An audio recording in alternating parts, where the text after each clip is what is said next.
talking about is a walk-in.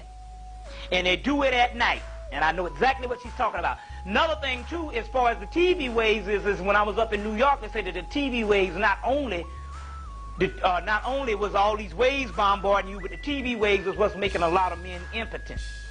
So if you notice, you see these white men that become couch potatoes, or even black men that become couch potatoes based on the waves, it make them impotent. You see what I'm saying? Also too, as far as the TV waves and all, and just being bombarded with constant waves and constant things all the time. But one thing is like you're saying about the walk-ins, which is very key.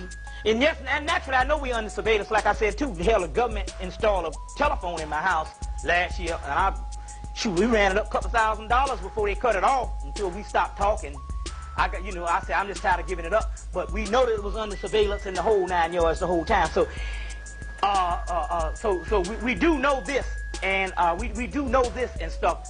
But I do what I'm supposed to do, so I'm really immune from somebody really messing with me, because I don't go outside of doing what I'm supposed to do, and I don't take nothing just because I'm getting paid for it also too.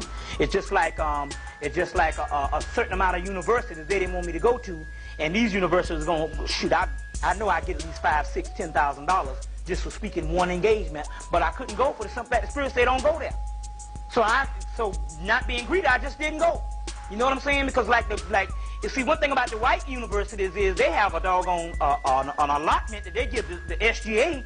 It's unlimited expenses. They can bring in all kinds of speakers and pay them what they want. They can pay you any kind of honorarium. So the whole thing is that's one part of the protection. But one of the things, like she's saying, as far as the walk-ins. So now you got a lot of people that was all of a sudden they were cool. Then it's like this here, like I got a friend. Brother been conscious for years. Brother was involved with bringing Steve Coakley here. Brother been conscious for years. The brother know this shit.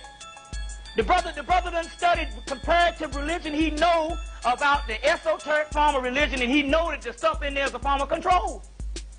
But overnight, the brother just snaps, and now he's back up in the damn church. Back in the church. You see what I'm saying?